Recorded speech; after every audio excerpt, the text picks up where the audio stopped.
Buenas tardes a todos los que nos acompañan. Soy Pedro Gómez, director de UED, el Centro de Investigación y Formación en Educación Matemática de la Facultad de Educación de la Universidad de los Andes. Somos el centro de la Universidad de los Andes que ha establecido este proyecto con las escuelas normales. Me acompañan aquí todo el equipo de UED que ha estado trabajando en el proyecto y que ha estado en contacto con ustedes: Mariana Ramírez, Alexandra Bulla, Carlos Velasco, Andrés Pinzón y John Munar. Es un gusto tenerlos aquí. Lamentamos no haber hecho una reunión de estas antes, durante todo este año que hemos venido trabajando, pero pues nos inventamos y hemos estado trabajando en este seminario introductorio a la inteligencia artificial, como una excusa para podernos juntar y poder estar con ustedes, y como parte del convenio que con algunas de las escuelas normales hemos firmado en el proyecto de educación matemática para las escuelas normales. Nuestra intención es la siguiente: vamos a hacer un seminario muy introductorio a la inteligencia artificial, con una primera presentación que va a hacer Mariana Ramírez. Después Carlos Velasco nos va a presentar un ejemplo de uso de la inteligencia artificial. Esperamos que esto tome unos 35 a 40 minutos, de tal manera que nos quede un tiempo para poder charlar con ustedes sobre inteligencia artificial y sobre nuestro proyecto. Entonces, le doy la palabra a Mariana para su presentación. Muchas gracias, Pedro. Entonces voy a compartir mi pantalla. Listo. ¿Me confirman que la están viendo? Sí. Muchas gracias. Mm. Listo. Entonces, muy bienvenidos todos y todas al seminario de Introducción a la Inteligencia Artificial. Como dice el título, es un seminario muy de introducción. Vamos a hablar, digamos, de forma general, cómo es que funciona, qué es la inteligencia artificial, sin de pronto ahondar en temas muy técnicos al respecto, ¿de acuerdo? Entonces, antes de empezar, veamos algunos ejemplos de inteligencia artificial en nuestro entorno. Cuando hablamos de inteligencia artificial, probablemente por la popularidad que ha adquirido recientemente, lo primero que pensamos es ChatGPT, que si bien hoy en día tiene la capacidad de hacer algunas cositas adicionales como generación de imágenes, es en principio y en general un generador de texto. Es decir, yo le hago preguntas, yo puedo tener una conversación con él y él me va devolviendo respuestas en formato de texto. Pero hay inteligencia artificial en muchas de las herramientas, aplicaciones o cuestiones que utilizamos en nuestro día a día. Si de pronto utilizan alguna de estas plataformas como Disney o como Netflix o como todas las que son para ver películas en general, que hacen ciertas recomendaciones, estas también utilizan inteligencia artificial. Estas van aprendiendo de qué tanto tiempo ves un video o película, qué géneros escoges, a qué le das like, cuánto suelen durar las películas que escoges, qué actores, etcétera, y van aprendiendo de ello para darte ciertas recomendaciones. También hay algunas que utilizan de pronto o que son capaces de realizar actividades un poquito más complejas, que son la creación de imágenes, por ejemplo, pero incluso cuando crean una imagen de la nada, lo hacen a partir de ideas humanas, como esta típica de el ovni llevándose a una vaca en las películas. Pero también la vemos en cuestiones muy simples en nuestra vida a día. Existen estas aspiradoras chiquitas que son automáticas, que funcionan como robots pequeñitos que aspiran la casa automáticamente. Y dirás, ¿por qué utilizan inteligencia artificial? Bueno, en los primeros días esta herramienta sale, se va chocando con todo, de pronto no limpia todo el suelo. Pero conforme va aprendiendo en las siguientes semanas, automáticamente ya sabe dónde están las esquinas, dónde está el sofá, dónde están las cosas con las que puede chocar, porque aprende a reconocer el espacio en el que está con el uso de inteligencia artificial. También de pronto en los celulares o estos o en sus computadores, etcétera, que utilizan el reconocimiento facial para dar ingreso, también se está utilizando inteligencia artificial. Y también existen herramientas incluso más complejas que pueden hacer cosas que antes pensábamos que solo lo podía hacer una persona, como producir melodías. Tú le das un texto de me gustaría producir una canción alegre de 2 minutos en género rock, y entonces, pum, te da una melodía que antes no existía. Entonces, ¿qué tenían en común los ejemplos que vimos anteriormente? Y es que, pues son algunos poquitos que vimos que de por lo mucho o que hoy en día utiliza inteligencia artificial, sino que además em, son capaces de realizar cosas que antes requeríamos de alguna persona. Por ejemplo, si antes queríamos ver qué película podía gustarnos, le preguntábamos a un colega qué recomendación de película nos daba. Hoy lo hace automáticamente ese tipo de aplicaciones. Entonces, ¿qué es la inteligencia artificial? La inteligencia artificial es un campo rama de la informática que se encarga del estudio o desarrollo de herramientas que son capaces de realizar tareas que antes necesitaban de la inteligencia humana, como por ejemplo reconocer imágenes, tomar decisiones, generar imágenes de la nada o seguir una conversación como lo hace ChatGPT. Entonces, si volvemos a los ejemplos que vimos anteriormente, aunque son muy poquitos y son generales, ya podemos dividirlos en dos grandes grupos. El primer grupo es aquel que no me produce información nueva. Entonces, por más que Netflix sepa qué género de películas me gusta, qué actores, cuánto tiempo suelo estar pendiente de la película, qué le doy like, etcétera, no es capaz de generar una nueva película para mí. No es tampoco Spotify capaz de generar una nueva canción dependiendo de lo que he aprendido de mis gustos. Y sí hay, pronto en la segunda categoría, herramientas que son capaces de crear cosas de la nada. Cuando yo tengo una conversación con ChatGPT, esa conversación no existía antes.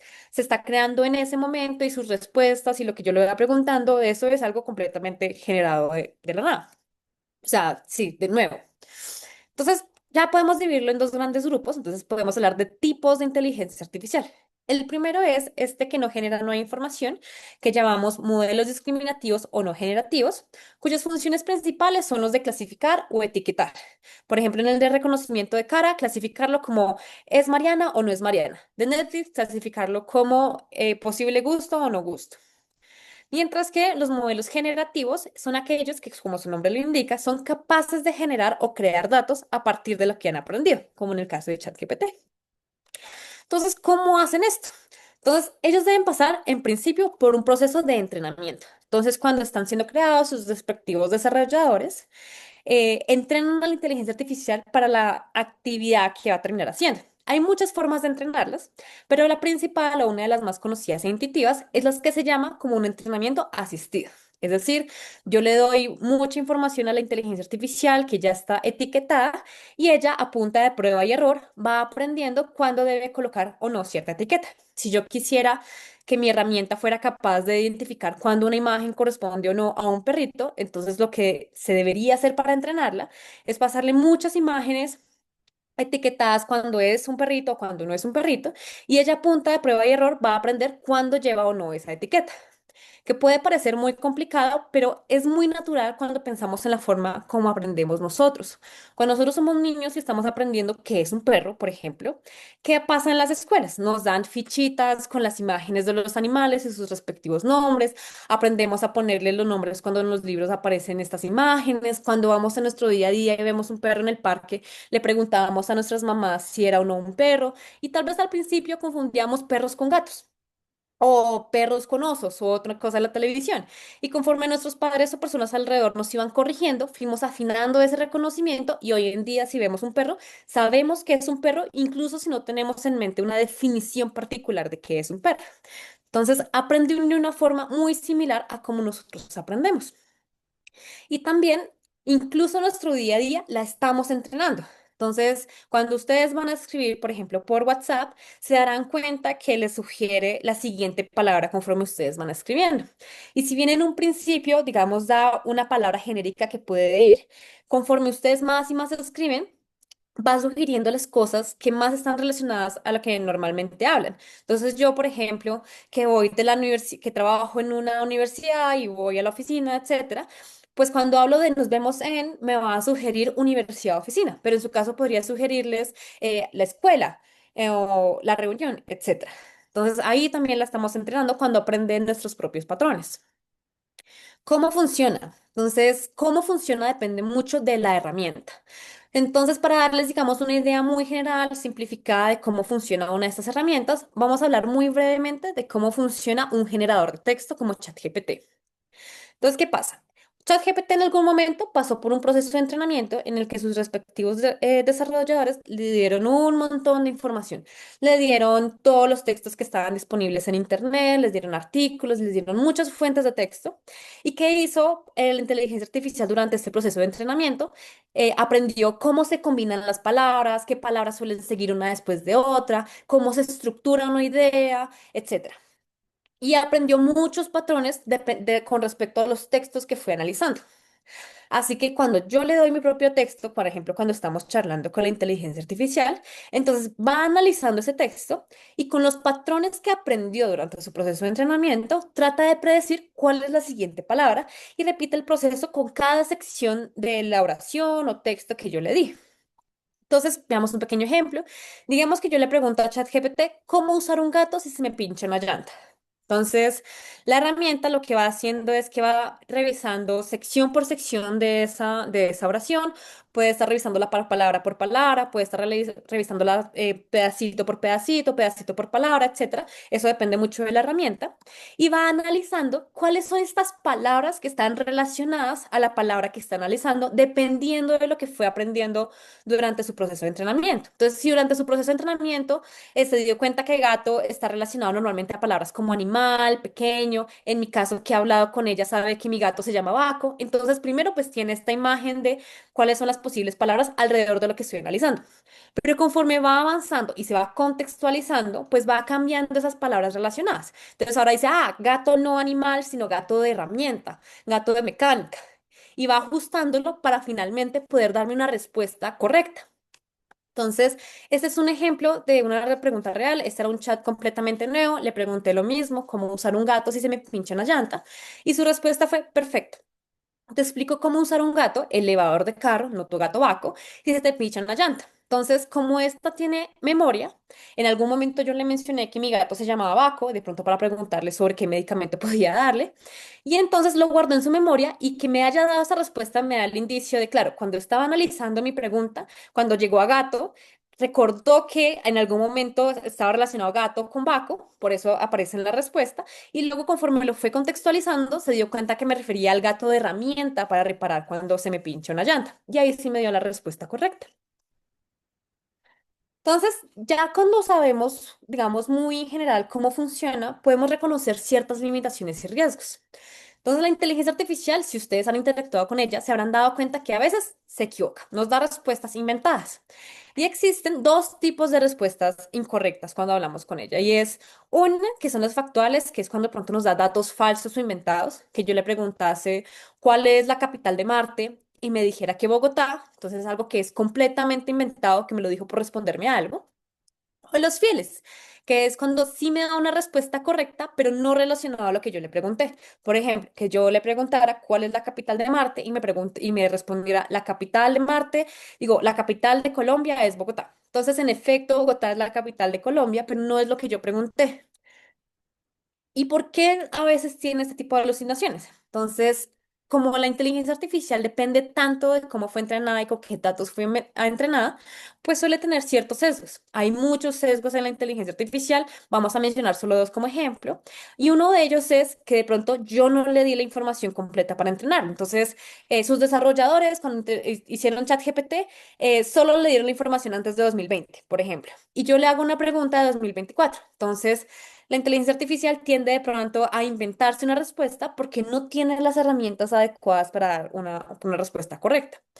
Y como algunos datos también, como los datos vienen de ideas humanas, entonces a veces tienen ciertos sesgos o prejuicios.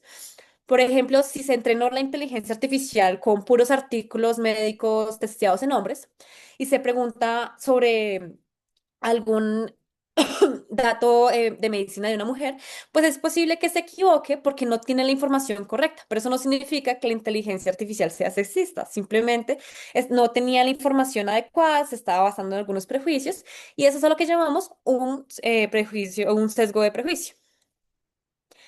Y también existen algunos riesgos. Por ejemplo, cuando yo hablo con ella, se darán cuenta pues que si guarda cierta información, eso queda en alguna parte para que precisamente cuando yo le hablo tenga un contexto también del usuario y de lo que se está tratando. Y entonces hay un riesgo en el uso de datos personales, que es algo que tienen que tener en cuenta cuando de pronto van a dar la información que puede ser confidencial de sus instituciones o algo por el estilo. Y por estas razones, no podemos depender de la inteligencia artificial sin cuestionarla. ¿Por qué? Porque como se habrán dado cuenta en los ejemplos, o de pronto si ustedes han interactuado con ella, la inteligencia artificial tiende a no contradecir. Entonces, si tiene que de pronto modificar su respuesta un poco para no decirnos que estamos equivocados, pues tiende a hacerlo y por lo tanto sus respuestas no son del todo correctas. O también tiende a siempre respondernos. Entonces, si de pronto le preguntamos algo que no tiene la información suficiente para responder, en vez de responder, no sé, normalmente se inventa algo que pueda sonar más o menos real y ahí es cuando tenemos también uno de los sesgos de selección. Y depende mucho de nuestra experiencia con el tema. Ahorita cuando veamos los ejemplos, se dan cuenta de qué tanto potencial tenga la inteligencia artificial. También depende mucho de cuántos manejemos nosotros el tema con el que estamos hablando. En el caso de cómo usar un gato para reparar un carro, pues como yo no sé nada de carros, yo me quedo con la respuesta que me dio y a lo mejor voy, lo intento y termino dañando mi carro. Pero una persona que sí sabe de carros, de pronto cuando está leyendo las instrucciones dice, mi carro en particular no tiene esta sección, no tiene esta, digamos, forma. Entonces, si seguir estas instrucciones me saldría mal. Entonces, depende mucho del potencial que podemos sacarlos, depende mucho de nuestra propia experticia en el tema. Y esto nos lleva a algunas reflexiones. Primero, pues nuestros estudiantes siempre van a utilizar. Es decir, sé que como profesores tenemos a veces el miedo de que podemos llevarlo y que los estudiantes de pronto no van a aprender como nos gustaría porque todos se lo preguntan a la inteligencia artificial sin cuestionar, pero de pronto es una pelea un poco perdida porque, como ya vimos en los ejemplos, está en muchas cosas de nuestra vida cotidiana. Más aún, los estudiantes la tienen en sus propios bolsillos. En WhatsApp, que fue el medio para mí por el que les contactamos para esta reunión, ya también tiene su propia herramienta de inteligencia artificial con la que se puede tener una conversación como lo harían con ChatGPT. Pero entonces, en vez de verlo como algo con lo que luchar, podemos verlo como una oportunidad, verlo como esto que nos permite de pronto democratizar el acceso al conocimiento. Entonces ya no dependemos de si la institución tiene o no una biblioteca, de si tiene o no computadores disponibles para los estudiantes, sino que es todos los conocimientos que antes tenían que buscar en computadores o en otros medios están en el alcance de su mano gracias también a la inteligencia artificial. Y también podemos verlo como nuevas oportunidades para nosotros como profesores. Ahora podemos de pronto invertir más tiempo para acompañar y orientar el aprendizaje de nuestros estudiantes, dándole a la inteligencia artificial, digamos, estas tareas que normalmente son un poquito rutinarias que ocupan tiempo. Podemos utilizar herramientas que permiten potenciar la enseñanza y el aprendizaje. Antes no podíamos pedirle a un estudiante que creara una página o un videojuego porque dependíamos de si de pronto lo había visto o no en su clase de programación, si es que existe una clase de programación, pero hoy en día no se necesita saber programar para poder hacer ese tipo de cosas porque la inteligencia artificial ayuda mucho en ese proceso. Entonces podemos verlo como esta posibilidad de traer cosas más retadoras e innovadoras al aula. Entonces, como algunos ejemplos de usos, estos son muy poquitos de los que existen, pero como para darles una idea, existe, por ejemplo, una herramienta de Gradescope. Y es para darles la sensación de que existen herramientas en inteligencia artificial creadas particularmente para profesores. Gradescope es una herramienta que no entraré en mucho detalle, pero en general lo que ayuda es a acelerar el proceso de calificación. Entonces, ustedes van calificando, la herramienta aprende de los errores de los estudiantes y va acelerando cómo identificar esos errores a la hora de calificar. Existen herramientas también para si ustedes quieren investigar, entonces de pronto nunca habían investigado en sus vidas, pero ahora también es mucho más fácil. Si quieren saber, por ejemplo, cómo apoyar el aprendizaje de estudiantes que tienen ciertas discapacidades, pueden hacer la pregunta tal cual en el ICIT, que también es una herramienta de inteligencia artificial, y ella lo que va a hacer es buscar entre muchos artículos científicos, hacer un resumen de la respuesta y luego darte todos los artículos en los que puedes buscar para que tú mismo compruebes qué tan cierta o no es esta información. Y como siempre, existen los generadores de texto como ChatGPT, Copilot y Perplexity, en los que prácticamente podemos pedirles cualquier cosa. Algunos ejemplos es que podemos pedirle crear varias versiones de una tarea, si queremos de pronto tener diferentes niveles de dificultad.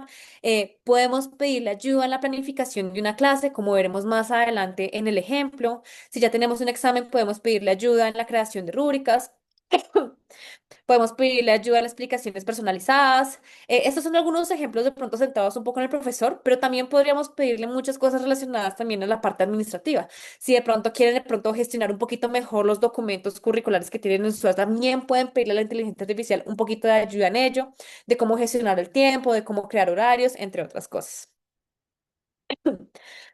Pero eso nos lleva a algunas reflexiones con respecto al uso de estas herramientas, ¿cierto? Y es que un miedo muy usual es qué papel tiene la inteligencia artificial con respecto a mi labor como docente o mi labor en la institución.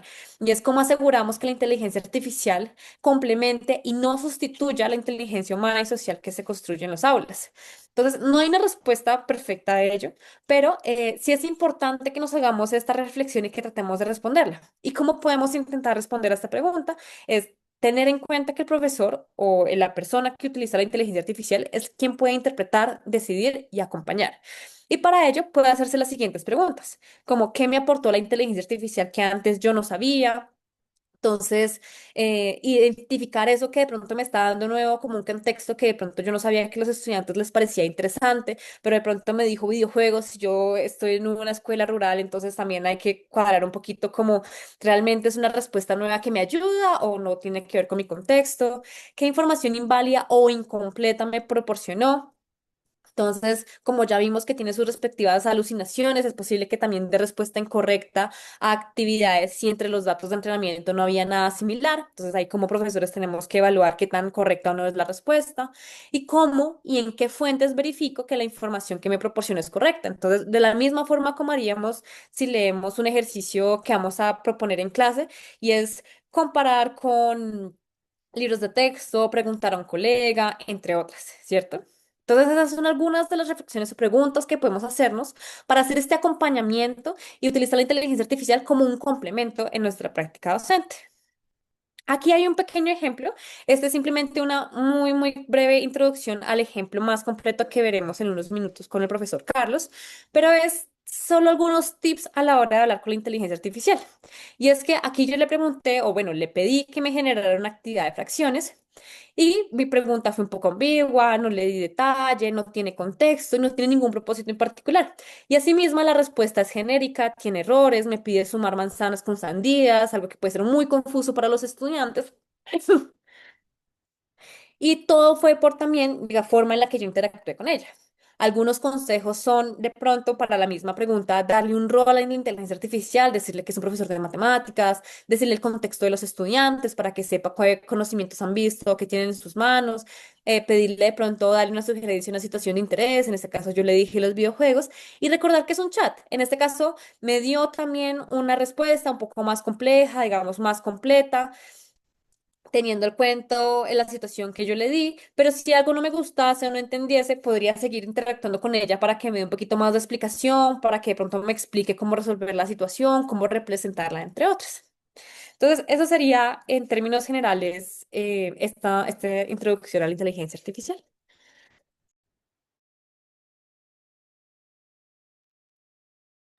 Tienes el micrófono cerrado, Pedro. Muchas gracias, Mariana. Vamos a pasar a la presentación del profesor Carlos Velasco y después charlamos. Adelante, Carlos.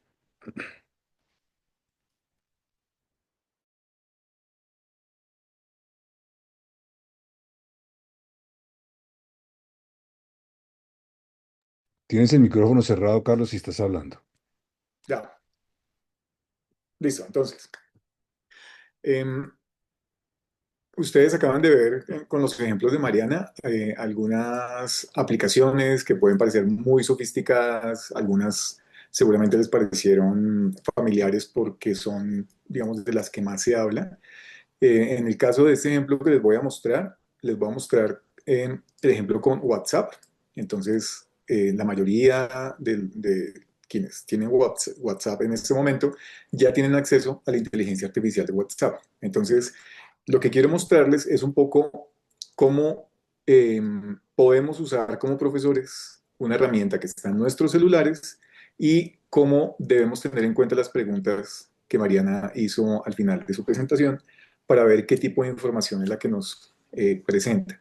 Entonces, ¿por qué con WhatsApp? Repito, porque es una herramienta pues, que todos tenemos al alcance, la mayoría, pues, por lo menos. Entonces, la idea es que ustedes puedan, después de este pequeño ejemplo que voy a mostrar un par de cuestiones clave, puedan explorar en sus teléfonos, pues, qué tipo de respuestas da. Entonces, este chat que tuve con la inteligencia artificial de WhatsApp, lo tuve sin ningún tipo de contexto. Esta es la pregunta o el texto que escribí inicialmente. No tuve ninguna conversación antes sobre esto con la inteligencia artificial. eh, y es para mostrarles que, a diferencia del ejemplo que mostró Mariana, pues es una conversación completamente desde cero, entonces no había posibilidad entre la inteligencia artificial y mis preguntas de establecer algún tipo de conexión con cuestiones que le había preguntado antes. Entonces aquí le di un poco de contexto, como Mariana nos explicó. Soy profesor de primaria en Colombia. Necesito ayuda para planificar una clase en matemáticas sobre el tema de valor posicional. Esta sería una pregunta que algún profesor que deba enseñar matemáticas pues le haga a la inteligencia artificial para que le ayude. Seguramente el profesor pues no tiene claridad sobre qué puede hacer, no conoce muy bien el tema, por ejemplo. Entonces es la pregunta. Les voy a compartir las respuestas completas que el sistema me entregó. Entonces, lo primero es que pues esta reacción del sistema es claro, porque siempre va a entregar una respuesta. Entonces dice, aquí te presento un plan de clase. Si nos fijamos en este plan de clase, pues presenta unos objetivos que podríamos pensar desde nuestra experiencia como profesores o nuestra experiencia en la planificación de algún tipo de práctica, pues que los objetivos, digamos que están bien escritos o por lo menos son un poco convincentes. Reconocer el valor de una cifra de número natural, comprender la importancia del valor posicional en la representación numérica, desarrollar habilidades de trabajo en equipo y de presentación.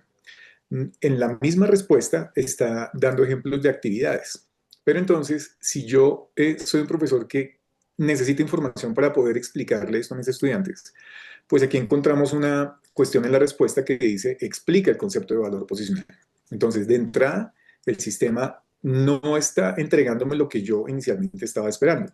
Dígame, ¿qué puedo hacer para que mis estudiantes entiendan esto? ¿Cómo lo podría explicar? Esa sería como la intención de la pregunta.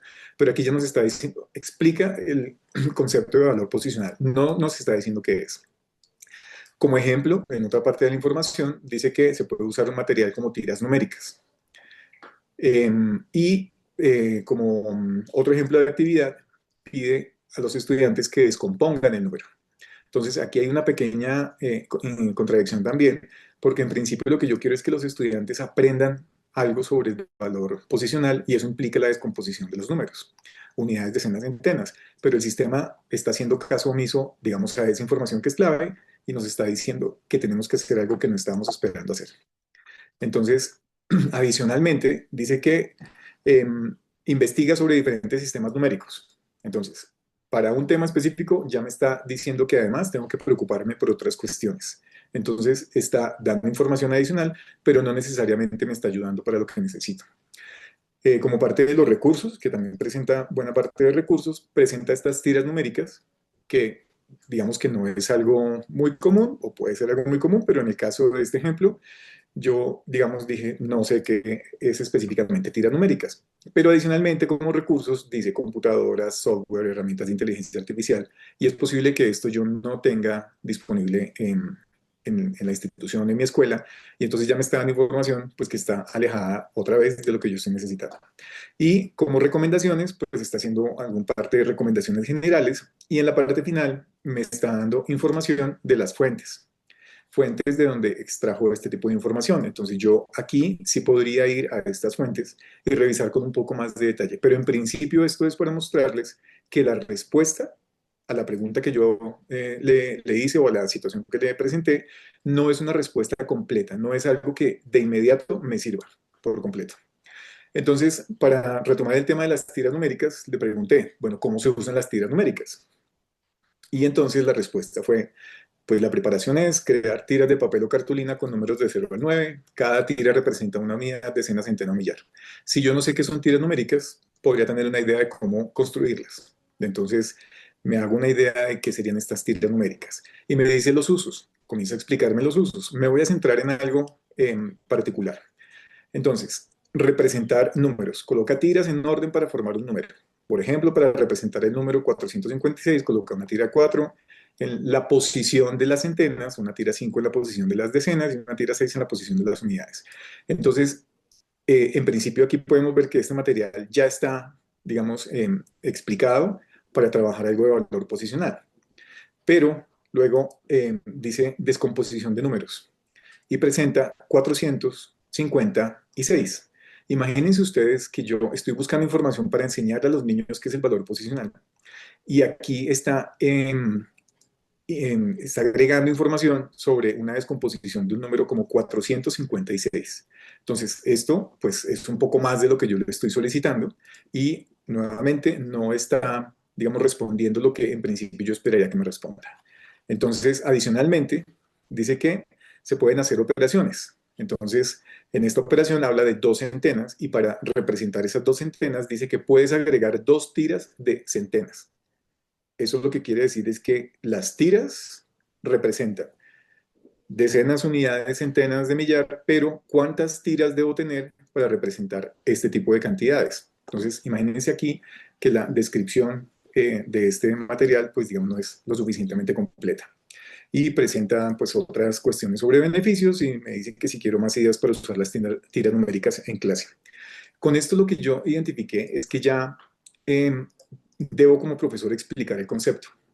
Entonces, mi siguiente intervención es, en lugar de explicar el concepto, me gustaría que los estudiantes hicieran una actividad en la que descubrieran o se dieran cuenta de la manera cómo funciona el valor posicional. ¿Puedes ayudarme con eso? El sistema nuevamente me responde porque siempre va a responder y me dice que sí y que aquí propone una actividad. Esa actividad involucra estas tarjetas nuevamente. Entonces, fíjense que en las instrucciones que presenta hay una pregunta que dice ¿cuánto vale el 2 en este número? Si yo quiero trabajar valor posicional con los estudiantes, estará bien que les pregunte cuánto vale un número en una posición particular, en una cantidad, si es justamente lo que yo quiero que ellos puedan identificar. Entonces, aquí se supone que los estudiantes ya deberían saber algo de valor posicional para que puedan responder este tipo de preguntas, así como está escrito acá. Luego pide que justifiquen sus respuestas. Pues aquí, si se trata de que simplemente hagan cosas, pues seguramente eso lo vamos a poder decir con los estudiantes. Pero comenzarían a decir lo que se les ocurre. Cualquier cantidad de cosas, no necesariamente lo que yo estaba esperando con esta intervención inicial. Adicionalmente, pues me presenta más información, puedo hacer variaciones, me habla sobre beneficios y me pregunta que si me parece que esa actividad se ajusta a mis necesidades. ¿Cuál es mi siguiente intervención? Entonces, parece una actividad para niños que ya saben algo sobre el valor posicional porque se les pregunta por el valor de los números. Quiero algo más para niños que no saben eso todavía. O sea, yo aquí insisto que el propósito de mi consulta es tener algún tipo de actividad que me ayude a que los niños aprendan sobre el valor posicional. Nuevamente, una respuesta gigante y me dice, entiendo mejor ahora. Entonces nos vamos a ubicar nuevamente. Vuelve a las tarjetas con números, ya no son tiras sino tarjetas, un tablero, una superficie para colocar las tarjetas. ¿Y qué hace después? Entonces, instrucciones para esto. Una de las instrucciones en la que quiero que nos centremos dice, pide a los estudiantes que construyan números de 2 o 3 cifras utilizando las tarjetas.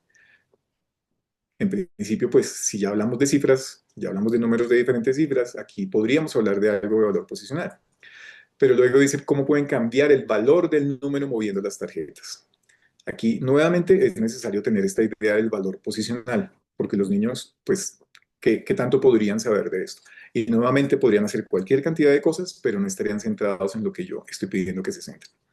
Y preguntas para guiar la exploración, beneficios, nuevamente, y aquí me dice qué te parece esta actividad y si se ajusta mejor a tus necesidades. Dado todo esto, pues como los niños pueden hacer cualquier cantidad de cosas, la siguiente pregunta que le hago al sistema es ¿en qué se pueden equivocar los niños a realizar esta actividad? O sea, quiero centrar y quiero aterrizar un poco más esto. Me presenta otra vez una respuesta muy grande y entonces dice que a realizar la actividad, esta actividad que me propuso, pues podemos tener en cuenta diferentes cuestiones. confusión en la posición de las cifras, dificultades con la lectura de los números, error en la formación de los números, dificultades para comparar números, no reconocer patrones. Me describe dificultades o errores que ha identificado en la información que tiene y dice: como docente es importante estar atento a estas posibles dificultades y estar preparado para ofrecer apoyo y orientación cuando sea necesario. Entonces, esto es interesante. Como profesores tenemos que estar preparados para esto. Y me dice que algunas estrategias pueden ser estas. Y me describe una serie de estrategias. Le repito, el propósito de esto no es analizar toda la tarea, sino identificar que el sistema es capaz de dar respuestas. Y tenemos que tener información para poder analizar ese tipo de respuestas. Y la pregunta al final dice: ¿quiere más sugerencias sobre cómo apoyar a los niños en esta actividad? Le digo que sí, pero que específicamente para esos errores que describió el sistema, con esa actividad en la que los niños pueden hacer cualquier cosa. Nuevamente me presenta una respuesta muy grande y vamos a ver entonces un poco esto. Confusión en la posición de las cifras. Entonces, como yo le pedí que cómo podía ayudar a los niños para esto, entonces me dice: utiliza material manipulativo como bloques base 10, tira numéricas nuevamente, y entonces aquí me está diciendo que puede usar algún tipo de material, pero todavía no he podido centrar, digamos, la atención en que quiero que los niños aprendan sobre el valor posicional. Y dificultades con lectura del número, practica la lectura de números, dos, tres cifras. Nuevamente, entonces aquí se supone que ya los niños saben eso y lo que vamos a hacer es corregir algunas cuestiones, digamos, procedimentales.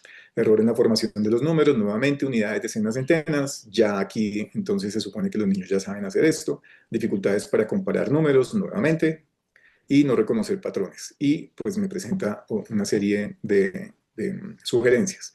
Y me dice: espero que estas sugerencias sean útiles. ¿Necesitas más ayuda? Entonces, ahí pudimos haber, digamos, interactuado de una manera mucho más amplia, pero si no tengo la información, digamos, clara del tema que quiero tratar, pues se puede complicar un poco la conversación. Entonces, cuestiones a tener en cuenta. Se necesita un contexto claro. Ustedes se dieron cuenta en la explicación de Mariana y al principio de este pequeño ejemplo, pues que sí se necesita un contexto. ¿Qué tipo de contexto pudo haber contribuido un poco más para que las respuestas de este sistema hubieran sido, digamos, un poco más puntuales y que me sirvieran? Entonces, por ejemplo, haber hablado algo de los estándares de matemáticas o haber escrito el objetivo predeterminado en mi institución o en mi planificación, haberle dado un poco más de información de qué es lo que quiero realmente con este tema de valor posicional. Pero para todo esto se necesita un conocimiento matemático y didáctico para evaluar las respuestas. Si yo no tengo ese conocimiento matemático y didáctico, seguramente hubiera tomado estas respuestas como respuestas válidas, las hubiera llevado a trabajo con los estudiantes y en el proceso de estas actividades, pues me hubiera dado cuenta que los niños pueden hacer una cantidad de cosas que no podría dominar, que podrían haber incurrido una cantidad de errores que no necesariamente hubiera sabido cómo atender. Entonces, es necesario tener este conocimiento matemático y didáctico. ¿Qué tipo de conocimientos? Pues los conceptos matemáticos, tener claridad de cuáles son estos conceptos matemáticos, tener claridad de cómo se pueden representar, de para qué se usan, etcétera.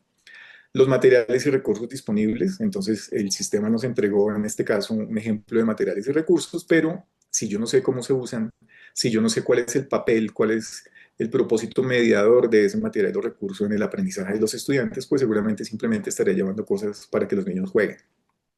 Y las dificultades asociadas al tema. Si yo no tengo información o no conozco sobre las dificultades o posibles errores en los que pueden incurrir, pues seguramente no los voy a poder ayudar. El sistema me presentó ejemplos, pero ¿cómo los puedo identificar claramente? ¿Cómo puedo atender a los niños claramente con esto? Entonces aquí una pregunta que digamos que es importante porque esto está relacionado con los programas en los que ustedes están participando y tiene que ver también con el futuro del uso tal vez de inteligencia artificial relacionado con su actividad como profesores o en sus prácticas. Entonces, ¿cómo desarrollar cómo desarrollar este conocimiento matemático y didáctico? Entonces, aquí les recuerdo un poco que tenemos dos programas. Uno es el programa para profesores de infantil y el otro es el programa para profesores de primaria. Para quienes todavía no han participado en el programa de infantil, van a tener la oportunidad de hacerlo en el 2026, en el primer semestre. Y nuevamente vamos a presentar el programa para profesores de primaria en el 2026. Entonces, repito, esto tiene el propósito de ayudarles con la información que necesitan para que en el momento en que ustedes usen una plataforma, una aplicación como esta de inteligencia artificial, tengan la información suficiente para poder ser críticos con esas respuestas y poder evaluar esas respuestas y tomar de toda esa respuesta que le puede dar un sistema como estos, lo mejor para que su planificación y el trabajo con sus estudiantes sea el más adecuado. Esta es una información general que queremos darles a las escuelas para que se fijen un poco en cómo estamos avanzando con este proyecto. Y aquí les simplemente son pues unos datos y es la cantidad de estudiantes que tenemos registrados por las escuelas. Entonces aquí está la totalidad de escuelas en la que tenemos al menos un estudiante inscrito. La invitación en este momento es para que ubiquen su escuela, para que vean cuántos estudiantes están registrados en nuestros programas y más adelante comparar con cuántos estudiantes han podido terminar estos programas. Entonces, tenemos esta cantidad de escuelas y esta cantidad de estudiantes inscritos. Pero, ¿cuántos recibieron certificado? El semestre pasado terminamos el programa infantil. En ese programa infantil, los estudiantes tenían que aprobar 2 cursos. Los estudiantes que aprobaron esos 2 cursos obtuvieron el certificado de la Universidad de los Andes.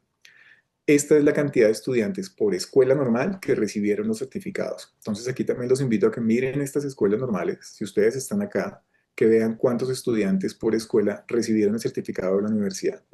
¿Cuántos estudiantes tuvieron la oportunidad de formación con el curso infantil? En este momento estamos en el curso de primaria y la idea es que dentro de un mes más o menos vamos a tener un listado como esto.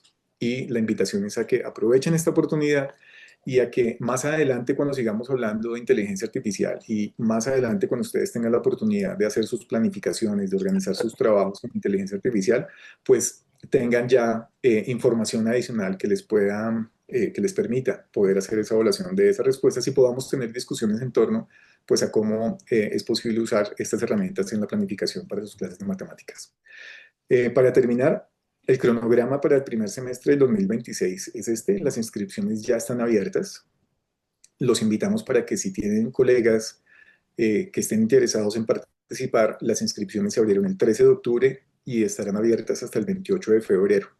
El programa para infantil inicia el 23 de marzo y la finalización está para el 30 de mayo. Entonces, para que se puedan programar, para que puedan aprovechar esta oportunidad de formación para el primer semestre del 2026. Y la entrega de los certificados, pues el listado será publicado al final del programa a principios de junio por las fechas de finalización, pero los certificados serán entregados en el segundo semestre del año. Ya entregamos los certificados del primer semestre de este año. Y este es el enlace que hemos compartido en diferentes oportunidades aquí para quien quiera tomarle alguna foto o pues lo pueda tener a la mano. En todo caso lo compartiremos después. Ese es el enlace para la página del formulario de inscripción. Mm, Muchas gracias, Carlos. Eh, Como seguramente ustedes se dan cuenta, pues queríamos usar esta excusa de la inteligencia artificial para también poder charlar con ustedes sobre el proyecto.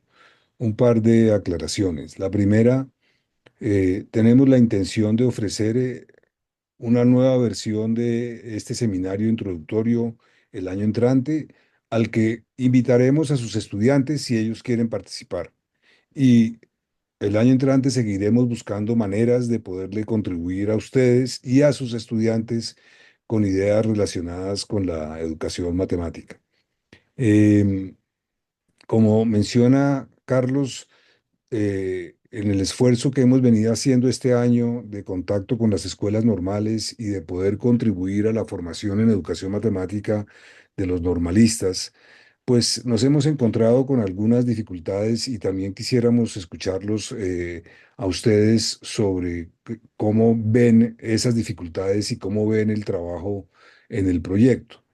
Una de las dificultades es que, pues, aunque tenemos el contacto con algunos enlaces y nos comunicamos por WhatsApp, pues a medida del tiempo hemos tenido cada vez menos reacciones por parte de nuestros enlaces y nos preocupa no poder mantener esa comunicación fluida para poder ayudar y poder contribuir a la formación de los normalistas. Eso es lo primero. Lo segundo pues como vieron en las tablas que presentó Carlos, y tenemos pues información muy detallada y les hemos enviado a ustedes información detallada del progreso de sus estudiantes, pues hay escuelas normales en que tenemos muchos inscritos, pocos estudiantes que inician los programas y aún menos que los terminan, y es una lástima porque hay esa oportunidad. Entonces, tenemos esas inquietudes, queremos indagar un poco con ustedes cómo han visto el proyecto, cómo lo ven dentro de su escuela normal, qué dificultades han visto, y nos gustaría escucharlos. Además, ya una persona, Maritza, que no está vinculada al proyecto, ya escribió por el chat, y yo entre mañana y el martes, Maritza, me pongo en contacto contigo y organizamos eso.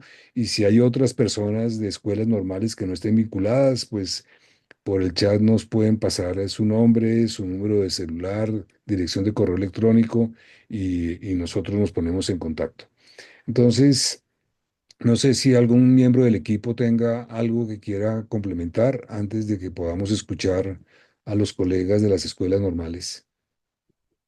Pedro, yo sí, pues digamos que de manera general agradecerles a todos por el tiempo, porque sí, evidentemente sabemos que esto es un tiempo que le han dedicado adicional a ser parte y apoyarnos y a trabajar, digamos, con nosotros en parte de la mano para pues que estos espacios, esta formación llegue a sus escuelas. Entonces sabemos que ha sido complicado, que a veces de pronto somos un poco insistentes enviándoles mensajes, enviándoles información o pidiéndoles que por favor se comuniquen con sus estudiantes, pero de manera general pues les agradecemos porque el proyecto pues ha sido exitoso pues durante el año y pues ustedes también le han dedicado un tiempo y por eso queríamos también parte como de la razón principal de hacer este espacio era también contribuirles con algo de conocimiento, específicamente ahorita centrado en la inteligencia artificial, pero para, como excusa también para agradecerles el trabajo. Si tienen alguna duda, ustedes saben que con cualquiera de nosotros pues pueden estarse comunicando y que el propósito del convenio también era precisamente generar ese lazo y esas relaciones con la Universidad de los Andes y todas las escuelas para seguir contribuyendo en la formación de sus estudiantes. No solo tenemos a la mano este proyecto, sino pues muchos otros si en algún momento quieren participar. Algunos estudiantes de sus escuelas nos contactan y nos dicen, quiero hacer una especialización, quiero hacer la maestría. Infortunadamente, para poder ingresar a los posgrados necesitan ya tener una licenciatura, un pregrado, perdón, no exclusivamente una licenciatura porque depende del posgrado, pero sí tienen que tener un pregrado. Entonces, infortunadamente, no han podido acceder aún a nuestros posgrados, pero pues sí los tenemos muy presentes y sí esperamos que hagan parte también de la Universidad de los Andes en otros espacios. Entonces, sí, pues en nombre personal y de mi equipo, pues agradecerles a todos el tiempo y pues que podamos seguir conversando y pues apoyándonos en todo este trabajo. Y ya, Pedro, gracias. Gracias, Alexandra. ¿Alguien más del equipo que tiene alguna intervención? Pues abrimos el espacio para escucharlos. Nos encantaría escucharlos, y saber cómo han visto el proyecto dentro de su institución, qué dificultades tienen, en qué podemos colaborar para poder mantener este proyecto. Tenemos que confesarles que pues el proyecto ha sido medianamente exitoso, pero ha sido menos exitoso de lo que nosotros esperábamos y de lo que los aliados que financian el proyecto y que permiten que esto sea completamente gratuito para los normalistas esperaban. Y entonces pues tenemos esa gran inquietud de que el proyecto se pueda mantener en el sentido de poderle demostrar a los aliados que el proyecto ha sido exitoso.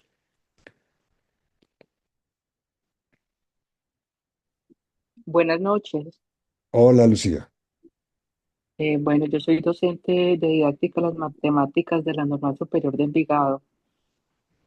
Sí, Yo he estado acompañando a mis estudiantes en este proceso desde el semestre pasado y se ha mantenido el grupo que inició desde semestre 2 porque iniciamos con la didáctica de las matemáticas pre-mat en semestre 2 y continuamos en semestre de 3 con primar. Ese grupo se ha sostenido porque pues se tiene en cuenta ese proceso para sus notas en la clase y ha sido muy enriquecedor.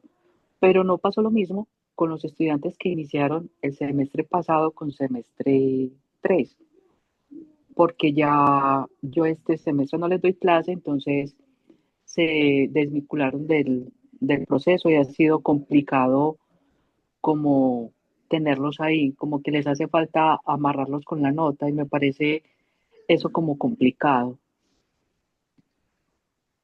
De acuerdo, Lucía. En todo caso, estoy mirando tu escuela normal y pues no va tan mal.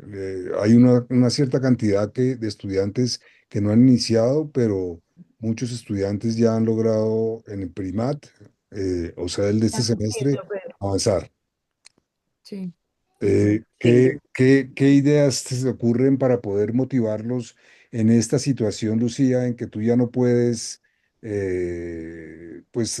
hacerles el seguimiento que les hiciste en el primer semestre?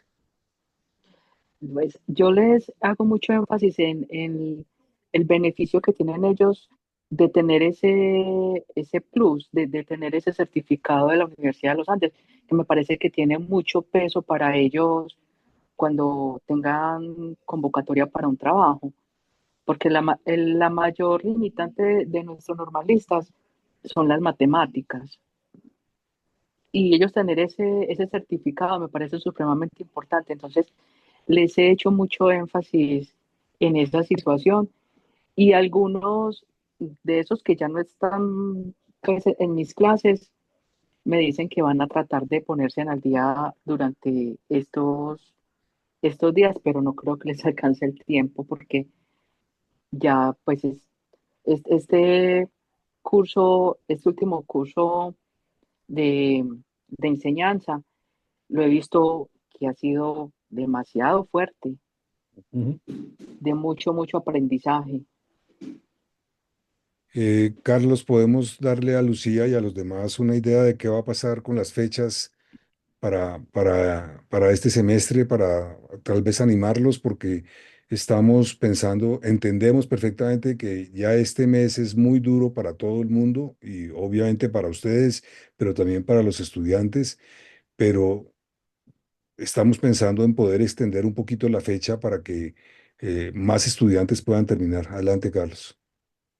Sí, señor. Pues esta información la hemos compartido con los estudiantes. En todo caso, como dice el profesor, pero la compartimos nuevamente y es la siguiente.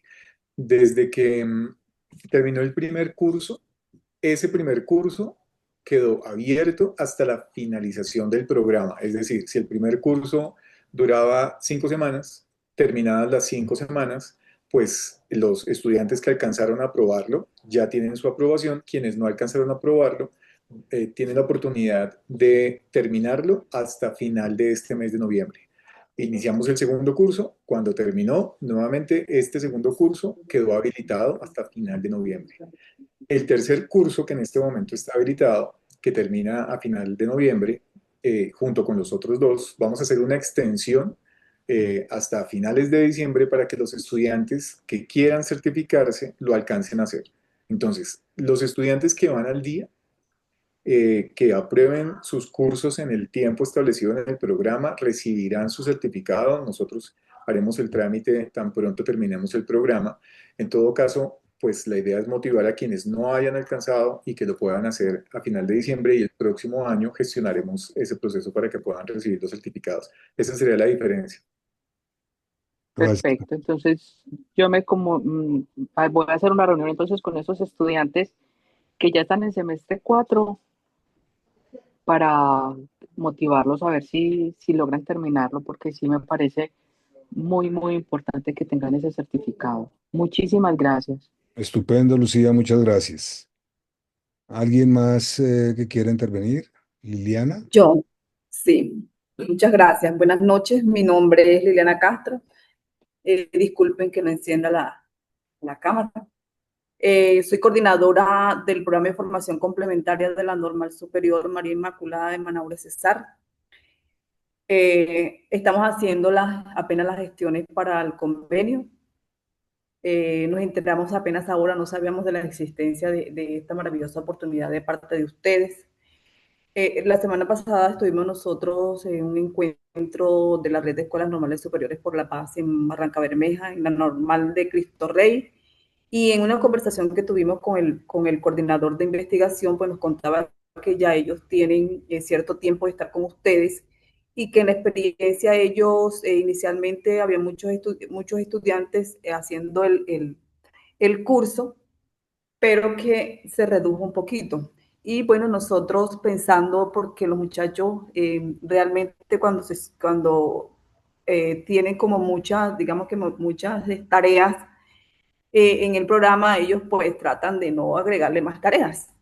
Claro. Y estábamos pensando con la rectora cuál sería la estrategia que nosotros podríamos utilizar para que los muchachos hagan el curso, porque nosotros, bueno, en el caso de nosotros, yo me imagino que otras normales también, los muchachos tienen muchas debilidades en matemáticas y es necesario, pues, que si queremos un buen maestro de niños y niñas de primaria, pues debe tener ciertas competencias en matemáticas.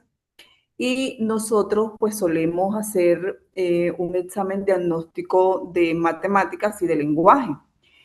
Y queremos que aprovechar ese examen diagnóstico de matemáticas para aquellos estudiantes que salgan como con unas notas muy, bueno, todavía no hemos establecido cuál sería la nota como para decirle, bueno, usted sacó esta nota, no tiene competencias en matemáticas como para ser un profe de matemáticas, debe firmar un acuerdo donde usted debe hacer un curso de matemáticas por su cuenta y nosotros le tenemos esta oportunidad que es gratuita. Entonces, estamos pensando como en esa estrategia para que los jóvenes aprovechen la oportunidad de mejorar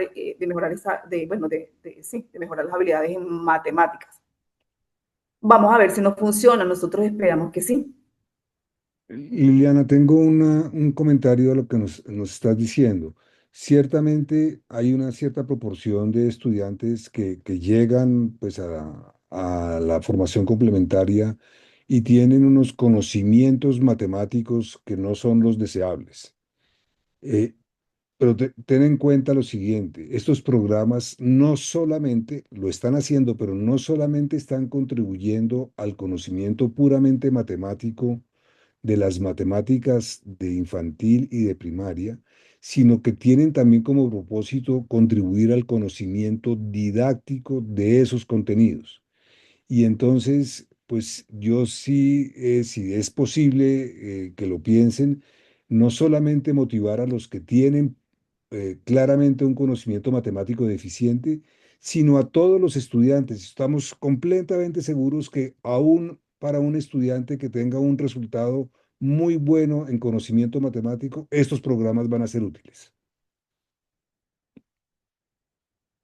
Si te parece como una... Sí, perfecto. Excelente la aclaración. Bueno, excelente. Perfecto. Paola, Gracias. con mucho gusto, Liliana. Paola tiene la mano levantada.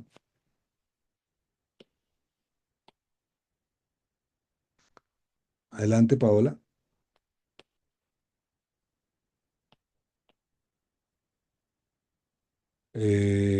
Mientras que Paola encuentra cómo desbloquear el micrófono, supongo, Sandra Buitrago también tiene la mano levantada. Adelante. Ah, no, ya Paola, listo, perdón, Sandra. Paola ya logró desbloquear el micrófono. Adelante, Paola. Sí, gracias. Buenas noches, ¿cómo están? Era para que nos liberáramos de tensiones un momento. No, bien, nosotros, yo estoy desde la Normal Superior de Junín. Nosotros hicimos todo el proceso de PREMAT completo con los estudiantes, tanto del ciclo 1 como del ciclo 3 en su momento, que fue para nosotros pues un éxito total porque logramos que del 100% de los estudiantes inscritos, pues el 99% culminaran el curso. Uno no terminó porque se retiró del proceso en general de la formación complementaria. Tuvimos nosotros una experiencia muy interesante y fue poder contar con el acompañamiento del equipo de la Universidad de los Andes en territorio y pues eso fue una motivación grandísima para los chicos. Eso hizo que se comprometieran mucho más con el ejercicio de culminar el proceso de, de Premar. Sin embargo, pues para el proceso, para continuar en el segundo semestre con Primat ha sido un poco más difícil. En términos generales, uno de los factores es que en este momento ellos ya no están tomando en el programa ninguna clase que corresponda al área de matemáticas. Es decir, el semestre pasado nosotros veíamos didáctica de las matemáticas, en este momento ellos ya en su proceso de formación no tienen ningún área que se vincule directamente con el área de matemáticas. Entonces, pues eso hace que sea un poco más complicado el acompañamiento de parte de nosotros, que este proceso tenga una incidencia en las valoraciones académicas del semestre y pues obviamente eso hace que los chicos generen cierta desconexión con el proceso, sobre todo porque les demanda mayor autonomía, ¿sí? Les demanda que sean ellos quienes permanezcan al frente del proceso y quienes pues se decidan a culminar. Digamos que en ese ejercicio nosotros valoramos demasiado la oportunidad que tuvimos de contar con la presencia de ustedes acá. Fue una de las herramientas que de verdad hizo que ellos se comprometieran con el ejercicio. Sabemos que no es fácil y que no puede ser con toda la frecuencia, pero pues ojalá sean espacios que se sigan dando, que ya para el siguiente año podamos nuevamente continuar vinculados y arrancar con los nuevos estudiantes con el de con el de Premat y ojalá pues logremos un buen porcentaje de finalización en este bloque de Premat a pesar pues de los impases que hemos tenido para el acompañamiento y pues para el seguimiento con los chicos en el avance de este proceso. Muchas gracias, Paola, para los demás asistentes. Infortunadamente, por razones sobre todo de recursos, pues no hemos podido visitar sino dos escuelas normales de todas las 57 con las que tenemos vínculo en este momento. Y claro, apreciamos que esa visita haya sido útil. Se me ocurre que con la dificultad de hacer visitas presenciales, si en algún momento podemos encontrar formas de reunirnos, aunque sea virtualmente, con los estudiantes, estamos dispuestos a hacer reuniones virtuales con los estudiantes de cada escuela normal y poderlos motivar si eso puede ser una forma de motivarlos. Y también, pues, la pregunta que ya surge con la intervención, las dos intervenciones que hemos tenido, es cómo motivamos a los estudiantes cuando ya están en un programa, en un semestre, pero ya no están en el curso de didáctica de la matemática. Creo que esa es una pregunta clave. Le doy la palabra a Sandra. Adelante, Sandra. Buenas noches, me voy a arriesgar a hablar, aunque no sé si me pueden escuchar muy bien porque estoy un poco disfónica. Te escuchamos perfecto, Sandra. Ok, bueno, muchas gracias. Bueno, primero, gracias por la invitación. Yo soy docente de la Escuela Normal Superior del Quindío y pues digamos que me uno a las mismas inquietudes de la profe Lucía y la profe Paola en cuanto a lo que manifestaba el profe Pedro en relación con no poder vincular el curso directamente a un espacio relacionado con la didáctica de las matemáticas. Pero adicionalmente a eso, yo quería hacer una pregunta porque tengo el caso de un estudiante en particular que ya terminó el tercer curso, pero en la lista que me envía Andrés me aparece aún como si no lo tuviera terminado. Entonces, de hecho, el estudiante me envía un video, pues porque en el pantallazo no se ve su nombre ni nada de esto. Entonces, él me envía un video donde se puede ver el perfil y las calificaciones de los tres cursos. Entonces, pues de hecho a mí yo ya había hecho este curso antes y finalmente no logré recibir el certificado de Uniandes.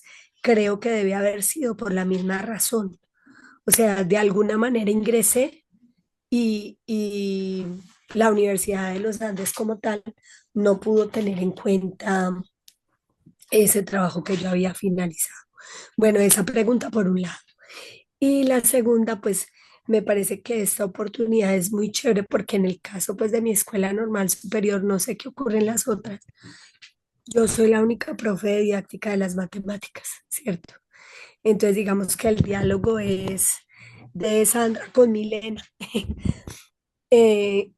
Al ver a muchos profes aquí que son de didáctica de las matemáticas, pues me parece que sería muy interesante que a través de la Universidad de los Andes pudiéramos conformar algún tipo de red para que entre nosotros analicemos cómo estamos abordando la didáctica de las matemáticas desde las diferentes escuelas normales superiores, qué procesos de investigación estamos llevando a cabo a partir o en torno mejor a esa didáctica y pues cómo podríamos aprovechar este convenio tan valioso con ustedes que pues son referentes en la enseñanza de las matemáticas en el país. Muchas gracias. Muchas gracias, Sandra. Esa última idea que nos acabas de proponer, la apuntamos y la comenzamos a trabajar. Nos parece muy interesante. Uno de los miembros de nuestro equipo, John Munar, que está aquí, de hecho, está iniciando su tesis doctoral sobre este proyecto y esa pregunta de cómo cada escuela normal o cómo en las escuelas normales se está abordando la educación matemática es de mucho interés. Entonces lo apuntamos y seguramente no ya este año, pero ojalá al final de este año les podemos dar alguna idea de cómo podemos hacer eso para que nos podamos juntar y hablar sobre eso. Me parece una idea estupenda. Muchas gracias, Sandra. Y con respecto a la primera pregunta, primero lamento que tú no hayas podido tener el certificado, pero en el caso de tu estudiante, por favor, dile que se comunique. Andrés, ¿eres tú el enlace del Quindío? Creo que sí, ¿no es cierto? Correcto, sí, señor. Que le mande un mensaje a Andrés con su número de identificación. Es muy posible. La situación que sucede es cuando el estudiante entra a Coursera, pero no entra con las credenciales que le hemos dado. Esa es una posibilidad. Y la otra es que haya alguna dificultad con la aceptación de las invitaciones a los cursos, pero nosotros resolvemos ese problema si es algo de ese tipo. Dile al estudiante que no se preocupe, pero que se contacte. Por ahora, sencillamente que nos envíe un mensaje a Andrés. Soy el estudiante de Quindío que no ve su progreso. Este es mi número de identificación. Y nosotros hacemos las verificaciones y tratamos de ayudar en eso. Muchas gracias. Listo. Adelante, Edwin. Buenas noches a todos, buenas noches, profe Pedro. ¿Cómo se encuentra? Muy bien, muchas gracias. Profe, analizando lo que hablaban los profesores de otras normales, yo soy de la normal del Cerrito de Santander, pues el día de hoy con placer pude haber revisado el avance de los estudiantes que están dentro del programa y pues de los 12 que iniciaron en febrero, en marzo, pues a hoy van culminando 10 de ellos ya con éxito obteniendo sus certificados, esperando que los dos que quedan pendientes pues lo terminen. Mi Estupendo. intervención va a lo siguiente, profe Pedro. Ya se identificó que la problemática de los chicos que abandonan o que no pueden terminar el, el ciclo son aquellos en los cuales inician a mitad de año, que son con aquellos que ya terminando el año pues dejan de ver la clase didáctica de las matemáticas. Aquellos que inician al principio de año y con quienes inició el proceso, pues con ellos, prácticamente por las intervenciones de los compañeros y experiencia propia, uno ve que lo están terminando porque están ligados a la verificación del docente, que en este caso, pues, somos quienes impartimos la didáctica de las matemáticas. No sé, sería una forma de motivar a aquellos chicos que ya arrancan a mitad de semestre, o inclusive para todos, habría que ver la estrategia de que ellos pudieran participar de algún evento, alguna actividad, por ejemplo, en los laboratorios, escuelas de formación de la Universidad de los Andes. ¿Eso qué llevaría? A que no solamente se va a terminar el ciclo por un certificado y el aprendizaje, sino por algo más allá y es una experiencia que para ellos puede ser muy sustancial, que puede ser una experiencia en las cuales ellos, estudiantes que, por ejemplo, en mi caso, estamos en Santander, en un municipio siempre retirado de la capital, pues ellos el pensar de poder participar en un evento, en un congreso, algo fuera de su entorno, que ya fuera una universidad o no sé, algo que se me ocurre, pues los llevará a motivarse a finalizar. ya que no están vinculadas a la finalización de un curso de didáctica de la matemática. Entonces, sería como una idea para de pronto proyectar que se pudiera, de que ellos pudieran participar en algo más allá después de haber finalizado sus estudios, profe. Se me ocurría como una manera de motivarlos a ellos para aquellos estudiantes que están arrancando y que de una manera pueden abandonar el ciclo de lo que hemos iniciado, que la verdad, para mi sorpresa, ha sido muy positivo con los estudiantes y para mí mismo como formador de didáctica de la matemática, profe. Muchas gracias, Odín. Un par de preguntas. Cuando hablas de un evento, estamos hablando, supongo, de un evento virtual, ¿no es cierto? Porque, o estás pensando en algo que fuera presencial en la Universidad de los Andes. Es que esa es una diferencia muy grande Sí, profe. La verdad, no tanto algo virtual. O sea, habría que mirar la forma o dentro del convenio o entre nosotros mismos como normal de poder patrocinar la visita de un estudiante a la Escuela de los Andes. Perfecto. Por ejemplo, un seminario, un simposio. Nada más por experiencia propia de hace muchos años atrás, donde pudimos llevar a unos estudiantes de bachillerato a una universidad en Boyacá, se da cuenta que la perspectiva de ellos cambia cuando conocen otros entornos que les permiten a ellos visualizarse ya como un profesional en un entorno ya, digamos, de una educación de un nivel más alto. Por ejemplo, el poder llevar un estudiante, bueno, un grupo de estudiantes, porque dada la cantidad de estudiantes que ahorita mostraron en las referencias de los que están inscritos en el programa, somos muchísimos, somos una gran cantidad. Y pensar en llevar una gran cantidad como ellos, pues es algo, o sea, un evento logístico, eso requiere un esfuerzo grandísimo para poder hacerlo. Lo veo es como manera de premio, lo veo es como manera de exaltación, como una manera que los motiva a ellos a participar de una experiencia dentro de la Universidad de los Andes, de manera Perfecto. presencial. Es eso lo que se me ocurre a mí en este momento, ¿no? Como para que esa motivación fuera grande para ellos. Edwin, por lo menos en tu escuela normal, ¿tienes la sensación de que si organizáramos eso y de los estudiantes que logran terminar los dos programas con éxito, ustedes o de alguna manera seleccionamos a un grupo, ustedes podrían patrocinarlos? Es que el problema de recursos, se vuelve también un tema importante. Sí, sí, profe. Uno sabe que en la parte de educación los recursos son muy, muy limitados. Realmente son muy limitados. Pero supongamos, si a inicio del próximo año se plantea a final de año esa, o digamos semestral, esa participación, de alguna manera pues uno puede ir organizando actividades para consecución de recursos, de manera que si uno sabe proyectando una, dos, porque tampoco uno puede hablar de muchas personas de participar en la actividad, pues uno digamos, bueno, intentémoslo y hagamos el esfuerzo a ver qué ocurre. ¿Ya? Perfecto. Porque todo esto está sobre supuestos, ¿no?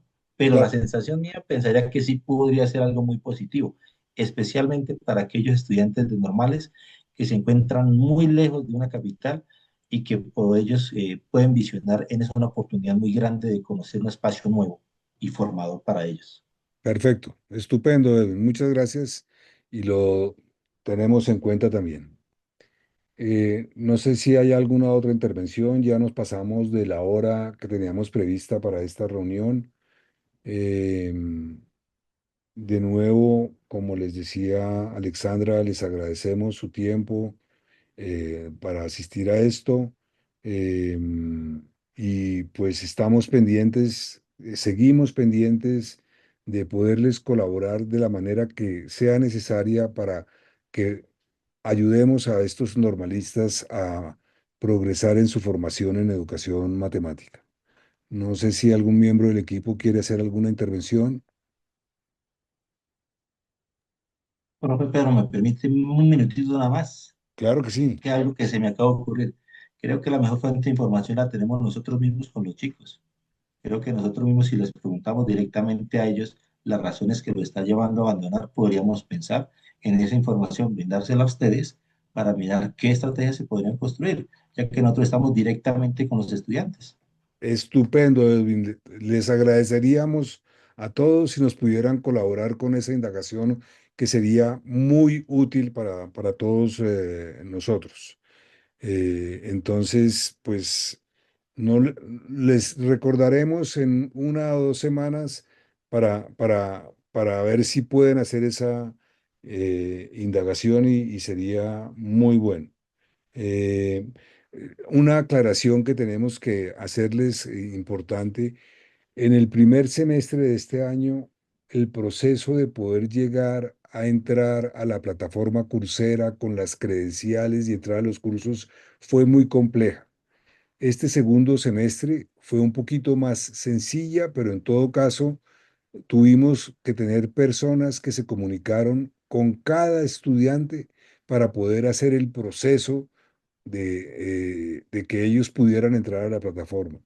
El próximo semestre, es decir, en el 2026, esperamos aún haber simplificado más ese proceso para que la dificultad de poder entrar a la plataforma sea la menor posible. Todavía va a haber dificultad, pero en principio va a ser mucho menor, que es una de las hipótesis que tenemos de estudiantes, pues que intentan 2 o 3 veces, no pudieron y dicen esto es muy complicado y lo entendemos y lo dejan. Entonces estamos trabajando nosotros con todo el departamento de informática de la universidad para que esto sea cada vez más sencillo. Pues les agradecemos mucho su tiempo. Muchas gracias a las personas que intervinieron por las ideas que nos propusieron. Les insistimos, estamos aquí disponibles para colaborar con ustedes. Esperamos el semestre entrante no solamente ofrecer este seminario introductorio, ojalá para los estudiantes, sino seguirles ofreciendo otras cuestiones a ustedes mismos que les puedan ser de interés.